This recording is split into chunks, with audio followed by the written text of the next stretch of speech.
Hello and welcome to News 9. I'm Nishchita, and first up, just yesterday, little Akshata's body was found by the rescue workers after over 48 hours. Today at the spot, several workers were seen closing the 38 feet deep pit that was dug up to rescue Akshata. Meanwhile, the parents of Akshata, who had come to earn their livelihood in Bijapur, have decided to return to their hometown after their daughter's sad demise. Akshata's parents will return to Jewargi, where they hail from. Mechanic Akshata joins us with more details on this. Well, Akshata, what more can you tell us? Truly, sadness in this house can be seen evidently. Absolutely, Nishita. In fact, yesterday, the parents had gone on to express a lot of hope, even despite the fact that it had been so many hours after their daughter had fallen into that particular borewell. So they were absolutely dismayed by the news. Even, of course, during the cremation, they were seen visibly upset, completely breaking down. They couldn't believe that their daughter was no more. So keeping that in mind for obvious reasons, the memory of that incident will continue to haunt them if they live in that particular place in Bijapur. So keeping that in mind, they have decided to go ahead and move to their native village in Gulbarga. They have decided to move to Jewargi village. Remember, this is exactly where they were also planning to have the cremation, but unfortunately couldn't.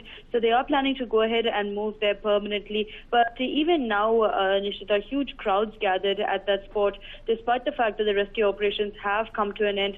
Huge crowds gathered because now we're looking at the process of clearing that place up and once again filling up that huge dug up area that was there right next to the borewell. So that's what's happening right now. They're filling it in with mud. There are a lot of officials present. The JCBs are doing the work, and they're trying to ensure they can cover up at least half of that area. Nishita, remember, they've gone down to at least 40 feet now. So it may not be possible for them to completely pile it up, of course, but they are planning to just cover up at least that unnatural cave of sorts that they have created and ensure that that place is filled up.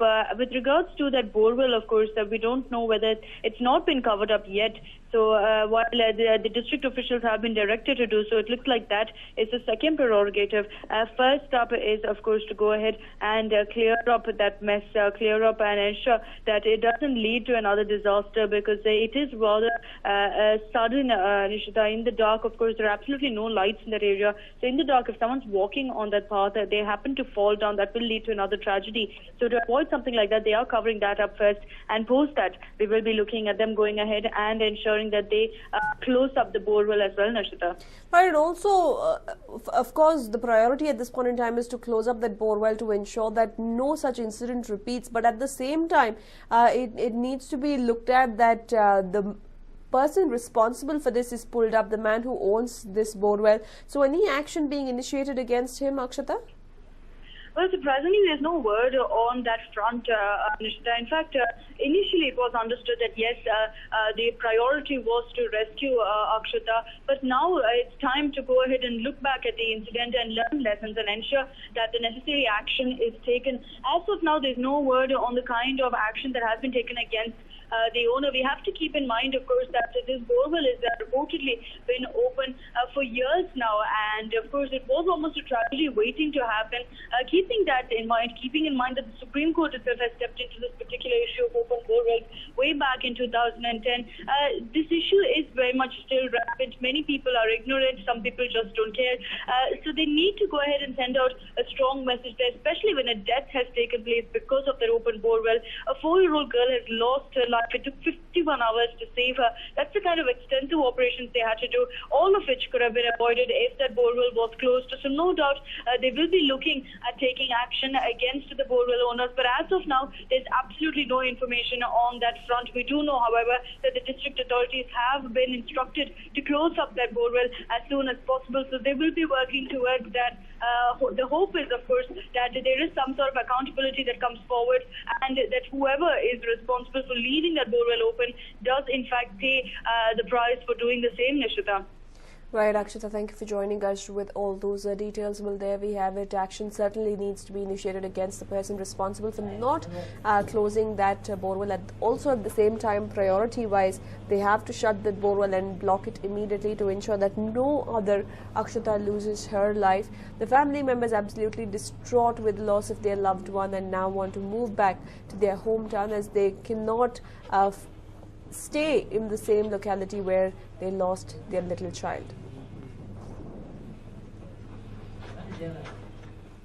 And while in another tragic incident, a 2.5-year-old boy fell into a bucket and drowned. This incident was reported from Kadaravalli in Belagavi district. The deceased has been identified as Preetham. Kittur police have registered a complaint and investigations are underway. Well, this little toddler, in fact, met a watery end after he accidentally fell into a bucket and drowned, is what we understand.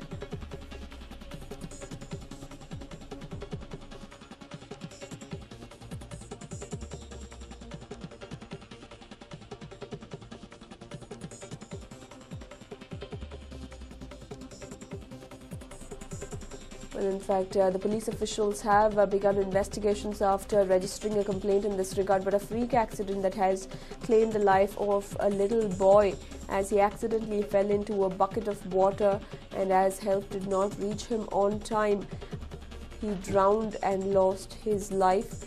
Truly a shocking incident. The family members absolutely inconsolable at the moment. They are unable to come to terms with this shocking incident that has claimed the life of their little one. Little Preetham is no more after drowning in a bucket of water. Meanwhile, an engineering student committed suicide by drinking acid. The student has been identified as Kiran Raj. Kiran attempted suicide by consuming acid on the 18th. He was immediately rushed to a private hospital where he was kept under intensive care. Kiran suffered extensive damage to his internal organs. He breathed his last today at a private hospital. The Kumbalgod police have registered a complaint in this regard. In fact, a student has committed suicide in the most gory way possible.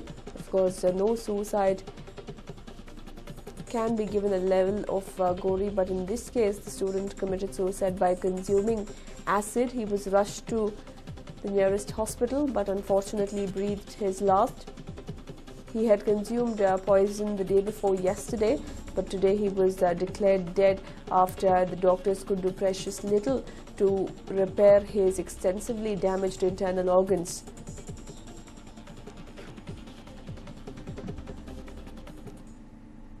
And well, the elections for 4 legislative council seats are underway. The elections are underway for Bengaluru Teachers Constituency, Northeast Teachers Constituency, West Graduates Constituency and Southeast Graduates Constituency. Over 2.61 lakh voters will be exercising their franchisee all through the day. The polling will end at 4 p.m. 387 polling booths have been set up.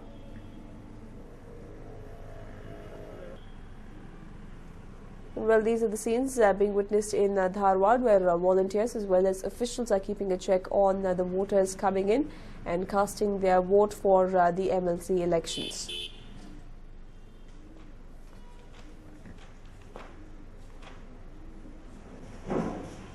And well, scenes from different parts of the state where MLC elections are underway. The elections are underway for Bengaluru Teachers Constituency, Northeast Teachers Constituency, West Graduates Constituency and Southeast Graduates Constituency. We can expect over 2.5 lakh voters to exercise their franchisee, and by 4 p.m., which is 3 hours from now, voting will come to an end in all the 387 polling booths that have been set up.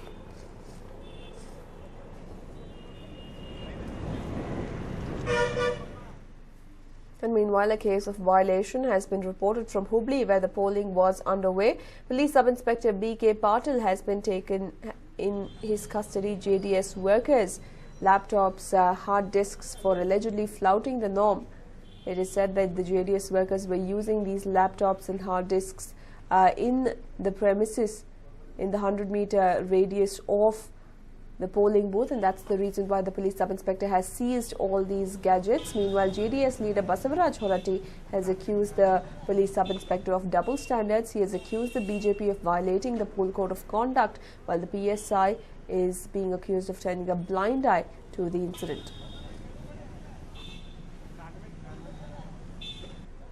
Well, in fact, Horati pointed out that Narendra Modi's poster was hung right outside the polling booth, the one that we can see on our television screens, but no action was taken in this regard. Instead, JDS workers were merely using their laptops from outside the polling booth. Their laptops have been seized and action has been taken against them. So Basavaraj Horati, in fact, questioning as to why no action is being taken against the BJP for putting up this poster, which is a direct violation of the Model Code of Conduct. ಮಂದಿ ಅಲ್ಲಿ ಬಾಜುಗೆ ಬಿಡ್ತಿ Modi photo ಹಾಕ್ಯಾರ gate ಬಾಜುಗೆ ಹಾಕ್ಯಾರ ನಾ ಹಾಕಿದ್ರಿ ನಾ ನೋಡಿ ನೌಕರಿ ಮಾಡ್ತೀನಿ ನೋಡಿ ಹುಷಾರಿನಿ ಹುಡುಗಾಟಿಗೆ ನೀನು ಅವನ ಹೆಂಗೆ ಬಿಟ್ಟು ನೀ ಅದು ನಮ್ಮ ಪರ ಮಾಡಬೇಡ, ನೀನು ಕಾಯ್ದೆ ಪ್ರಕಾರ ಮಾಡ. ನೀ ಅಲ್ಲಿ ಕಾನ್ವೆಂಟ್ ಬಾಜುಗೆ ಮೋದಿ ಫೋಟೋ ಹಾಕ್ಯಾರ ಬೇಡ, ಅದನ್ನ ಬಿಟ್ಟು ನೀನು ಏನು ಲ್ಯಾಪ್ಟಾಪ್ ಯೂಸ್ ಮಾಡಬಾರ್ದು. ಎಲ್ಲೈತಿ ಹೊರಗಡೆ ಎಲ್ಲೈತಿ ನನಗೆ ಹೇಳ. ಕಾಯ್ದೆ ಹೇಳ, ನೀನು ಕಾಯ್ದೆ ಹೇಳ.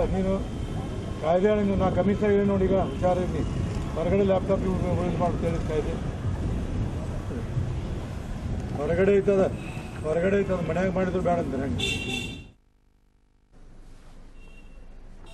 Well, that was Horati, the JDS leader, who went on to question as to why, on one hand, a clear blind eye was turned towards the BJP's poll code of conduct violation, with Narendra Modi's poster hanging right outside.